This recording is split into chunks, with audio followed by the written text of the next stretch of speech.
ஆண்டவராகிய இயேசு கிறிஸ்துவின் நாமத்தினாலே இந்த புதன்கிழமை காலையில் உங்களை சந்திப்பதில் ரொம்ப சந்தோஷமாக இருங்க. மறுபடியும் உங்களுக்கு சொல்கிறேன், சந்தோஷமாக இருங்க. இந்த வாரம் என்ன தியானிக்கிறோம் அப்படின்னா, நம்முடைய இருதயமே திருக்குள்ளதும் மகா கேடு உள்ளதுமாக இருக்குது. அதை சரி பண்ணுறதுக்கு இருதயத்தை காத்துக்கொள்ளணும், இருதய கடினம் நமக்கு வேண்டாம் அப்படின்னு சொல்லி 2 காரியங்களை பார்க்கவும் தியானிக்கவும் ஆண்டவர் நமக்கு உதவி செய்தார். இன்றைக்கி என்ன தியானிக்க போகிறோம் அப்படின்னா, யோசுவா 14வது அதிகாரத்துடைய 8வது வசனம் இப்படியாய் சொல்லுகிறது. ஆனாலும் என்னோடு கூட வந்த என் சகோதரர் ஜனத்தின் இருதயத்தை கரைய பண்ணினார்கள், நானோ என் தேவனாகிய கர்த்தரை உத்தமமாய் பின்பற்றினேன். அங்கே காலேப் அழகா சொல்றாரு, என்னோடு கூட வந்த சகோதரர்கள் ஜனத்தின் இருதயத்தை கரைந்து போக பண்ணினார்கள் அப்படின்னு சொல்லி அங்கே நம்ம வாசிக்கிறோம். கரைந்து போகிற இருதயம், கரைய பண்ணப்படுகிற இருதயம், இதை எப்படி புரிஞ்சு கொள்ளலாம்? இருதயம் கரைந்து போவது என்ன அப்படி எப்படி ஈஸியாக அண்டர்ஸ்டாண்ட் பண்ணலான்னா ஒரு 2 எக்ஸாம்பிள் சொல்கிறேன். நம்ம சிட்டியில் ஒரு டிராஃபிக்கில் போய் நிற்கிறோம். டிராஃபிக்கில் நம்ம டெய்லி ஃபேஸ் பண்ணுற ஒரு விஷயந்தான். திடீர்னு அங்கே ஒருத்தங்க ஒரு குழந்தையோடு வந்து நின்று ஐயா அம்மானு தர்மம் கேட்பாங்க. அப்போது அவங்க தனியாக வந்திருந்தா கூட தலையை அப்படின்னு ஆட்டிட்டு போயிடுவோம். ஆனால் அவங்க கையில் ஒரு குழந்தை இருந்தால் நம்மளை அறியாமலே நம்முடைய மனசு என்ன செஞ்சிடும், கரைந்துடும். அவங்க முகத்துக்கு இல்லைனாலும் அவங்களுக்கு குழந்தை முகத்துக்கு அப்படின்னு சொல்லுவோம். இன்னொரு ஸ்ட்ராட்டஜி வச்சுருக்காங்க, அவங்க வரமாட்டாங்க. ஒரு குறிப்பிட்ட ஸ்டேஜ் வளர்ந்து அவங்களுடைய பிள்ளைங்களையே ஒரு புக்கு, இந்த சின்ன பிள்ளைங்களோட புக்ஸு, கார் துடைக்கிற அந்த டஸ்டர், அந்த நம்ம விண்டோவில் யூஸ் பண்ணுற அந்த ஷேடோவுக்காக யூஸ் பண்ணுற அந்த பொருள், இப்படி 2-3 பொருளை கையில் கொடுத்துட்டு வியாபாரம் பண்ணி வைப்பாங்க. அப்போது அவங்கள பார்த்தோன்னே நம்முடைய இருதயம் என்ன செஞ்சிடோன்னா கரைந்து போயிடும். இது ஒன்று. 2வது ஒரு விஷயம், நம்ம மார்க்கெட்டை மால் அந்த மாதிரி ஏதாவது போகிறோம் அப்படின்னா நம்ம வீட்டுக்கு தேவையே இல்லாத ஒன்று, ஆனால் அதை தேவைப்படுற மாதிரி பேசுகிறதுக்குன்னு ஒரு டீம் அங்கே நிற்பாங்க. அதுக்கு பேர் மார்க்கெட்டிங் டீம். இந்த மார்க்கெட்டிங் டீம் பேச பேச பேச அந்த பொருள் வாங்கணும், அந்த பொருள் எனக்கு தேவைன்னு நம்முடைய இருதயம் என்ன செஞ்சிருதுன்னா கரைந்து போயிடுது. நம்முடைய இருதயத்தை அவங்க கரைய பண்ணிடுறாங்க. அதனால ஆட்டோமேட்டிக்காக நம்முடைய இருதயம் கரைஞ்சி சரி பரவாயில்ல வாங்கிடலாம்.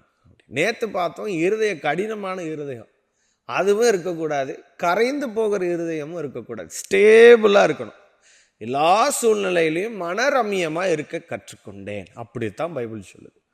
அதாவது ஓவர் எக்ஸ்ட்ரீமும் போயிடக்கூடாது, கரைந்து போகிற நிலைமைக்கும் போயிடக்கூடாது. இது 2 நம்முடைய வாழ்க்கையில் நமக்கு ஆபத்தை கொண்டு வந்துடும். ஆசீர்வாதங்களை சுதந்திரிக்க விடவே விடாது.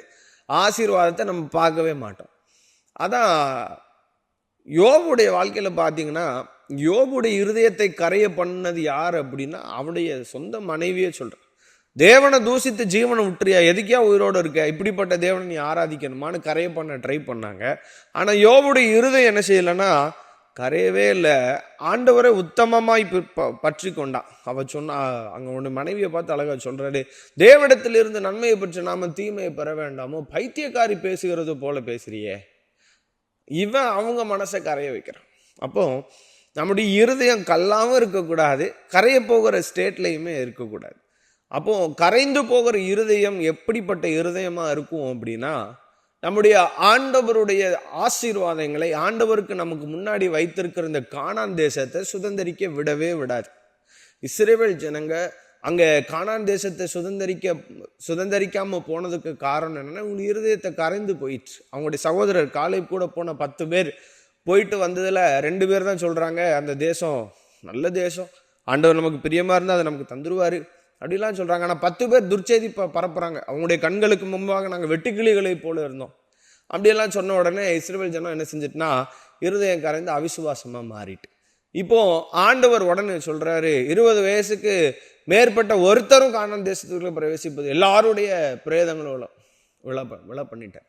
இருதயத்தை கரைந்து போனது. ஏன் இருதயம் கரைந்து போனது? இது காரியத்துக்கு மட்டும்தான் கரைந்து போச்சா? இல்லை, பசின்னு வந்தோடனே இருதயம் கரைஞ்சிட்டு, ஆண்டவர் செய்த காரியம் அவங்களுடைய இருதயத்தில் இல்லை. தாகம்னு வந்த உடனே ஆண்டவர் செஞ்ச காரியம் அவங்களுடைய இருதயத்தில் இல்லை, இருதயம் கரைந்து போயிடுச்சு. ஆண்டவர் செய்த செங்கடலை 2ஆய் பிளந்த அற்புதம் அவங்க மனசில் இல்லை, அவங்களுடைய இருதயம் கரைந்து போயிடுச்சு. அப்போ கரைந்து போகிற இருதயம் கர்த்தர் செய்த நன்மைகளை மறந்து போகும். அதனால ஆசீர்வாதங்களை நம்ம சுதந்திரிக்க முடியாது. கரைந்து போகிற இருதயத்துக்கு ஆண்டவர் செய்த நன்மையை நினைக்க தெரியாது. கரைந்து போகிற இருதயத்துக்கு கர்த்தர் நமக்கு தந்த ஆசீர்வாதங்களை யோசித்து சோத்திரம் பண்ண தெரியாது. கரைந்து போகிற இருதயத்துக்கு ஆண்டவரை துதிக்க தெரியாது. கரைந்து போகிற இருதயத்துக்கு ஆண்டவரை பாட தெரியாது. அதனால தான் நான் சொல்கிறேன், கரைந்து போகிற இருதயம் இருக்கிறவங்களா இருக்காதீங்க.